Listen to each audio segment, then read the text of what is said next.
Hello! How's it going? Haven't made one of these videos for quite a while. I've been crazy busy recently. I've moved my dojo of harmony and awesomeness. I went to Peru and a lot of stupid crap happened, but I gotta share it with all you guys. I did a lot of crazy stuff in Peru. I went with a group that was about 60 people. That's a lot of people to go to a third world country with. Went to an orphanage, did some cool orphanage stuff with little kids, hung out with them. So I did some backpacking, also on the Salcantay Trail. Went to Machu Picchu, all that cool stuff. Probably done it yourself. Probably not. Not that many people do that kind of stuff because it costs a lot of money and it's just not easy. So yeah, I had to sell my kidney to go on the trip. Check out the scar. Just kidding, I didn't sell my own kidney. There's an 8-year-old neighbor down the street, sold his.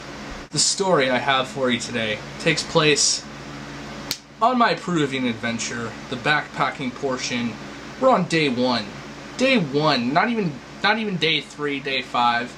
Alright, some crap happens day 1. Keep this in mind. So, we have a group of 60 people. You know, we're all at super high elevation. We are, you know, ranging from 8,000 up to 13,000 feet the first day, and that's really high. Like, that's higher than Snoop Dogg. There's about 60 of us, and we only have 3 guides. 3 guys, right? That must have sucked for them. The trek that we did was 5 days long. And the first day is normally, like, this is what the ideal first day is. This is what everybody does. All the people that come around the world to do this trek, the first day they walk like 9 miles along this dirt road, along the edge of this valley.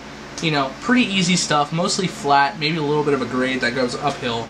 But no, our group decides, I don't even know who made the decision. There's some good decisions out there, like let's put some milk and chocolate, mix it together, and see what happens. That was a good decision. And I don't know who made this decision to do this crap. It turned into 13 miles, up and over and down and across mountains and stuff, and there wasn't even a trail. We were boonie crashing, going through bushes, over cliff edges, and the only time we are on a trail is like on an old goat or alpaca trail. Like, and there's 60 of us, like, all trying to find our way, and the guides are spread out. Gah! A little bit of backstory I probably should have filled in the beginning, but I guess it's kind of cool it filled in the middle. A lot of people had been getting like this flu that had been going around, like this, someone got sick and it just spread like a wildfire. I wasn't sick at all the first, you know, 5 days of the trip. I got sick later and that was absolute, like, garbage. It was so bad. I'll probably have a story to tell about me just being pissed off about that. So some people were weak, some people were struggling.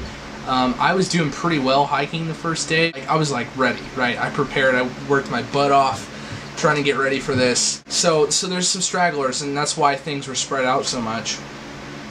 And so, you know, we're multiple hours in the day. People are starting to get sick. I started feeling it about 3/4 into the hike, but before that I was just busting it out.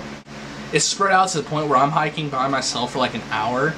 You know, I like kind of know where I'm going. Like, there's a big snowy mountain that's like right in front of me that's freaking huge, and it's like, oh, we're at the bottom of that, but so I'm just going towards that, right?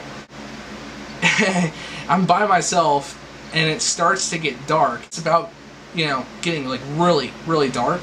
My headlamp starts to die. Like, the light is just slowly getting like dimmer and dimmer and dimmer. So there I was, with a near dead headlamp, being consumed by the darkness all around me.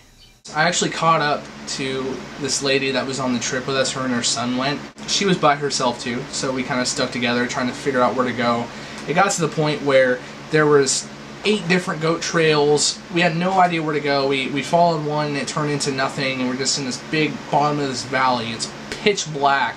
I don't even have a sleeping bag with me, like, because one of the cool parts, I guess, about the trek was, like, the traveling guide company or whatever, they would either carry, you know, a duffel bag of our stuff, including our sleeping gear. So I don't even have that. Like, if I get completely, like, screwed, like, if I'm up, you know, creek without a paddle, I don't even have a sleeping bag to sleep in. I'm just gonna, you know, I'm gonna get frostbite, I'm gonna die in Peru, and then You know, someone's gonna find me, they're gonna have a search party, if they even have those there. So I could be laying there dead the next morning, like, they'll come looking for me, and I'll be, you know, I'll be covered in ice, just dead. And, you know, next to me will be, like, this note, like, we shouldn't have gone on this part of the trek. Should have gone the normal way. That's my death note. Be like, good job, Brian. So I'm not panicking at this point, but I'm really concerned, like, I'm kind of getting a little worried. But in the back of my mind, I'm like, you know what, it's gonna be okay. I own Season 2 of Survivor Man. Everything will work out eventually. I know the general direction we're going in, but it's like pitch black, and it's just a freaking nightmare trying to find my way through this Peruvian wilderness. I see some headlamps. I see like 4 or 5 headlamps off in the distance, like a mile away, and I'm like, yes, I'm catching up to my group. And so I have like a nifty little whistle that's attached to the buckle of my backpack. So I start blowing that, start signaling my headlamp, trying to, you know, get these people's attention. They actually like respond with signals, and we meet up to them. Yes, finally, it's people from our group. Hopefully a guide is with them. Well, you guys know the age-old expression. Nope. Turns out, these like people that I thought were part of my group are just locals that just live out there in these huts. They like live in huts, but they have like really nice headlamps. It's just how things work in Peru. Like, some things just don't make sense. And the best part about this whole situation is, like, none of them know any English. I could say the most insulting thing to them ever, and they would have no idea whatsoever. You know, I know hardly any Spanish at all, and they could say the most insulting thing to me, and I would have no idea. They could be like, I'm gonna take you over here, I'm gonna cut your throat, and I'm gonna crawl inside of you like Luke crawled inside of a tauntaun. Luckily, the lady that I was with, that I, you know, joined up with, we found each other, knew Spanish, and she was able to communicate with them. They're like, oh yeah, we know where the campsite is, we know where you're going, follow us. I have split emotions at this point. Number one, I'm really happy that these guys are like, oh yeah, we know where it's at, come on, let's go. I've seen a lot of, you know, movies about adventurers going into foreign countries.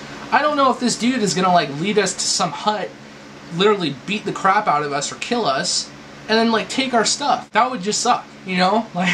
Like day one of the trek, everybody's dead. So they eventually led us to the camp, and I'm sicker than a dog at this point, and the night sucked. But I got lost. I got lost in the Peruvian wilderness. I can say that, and you probably can't. So I hope you guys enjoyed that story. If you did, if you want to support the video, leave a like, rating. Yeah, Peru's awesome. Peru's cool. It's crazy. It was a crazy trip. I have a lot of other stories I'd like to share with you. Hope you guys have a nice rest of your day. Peace.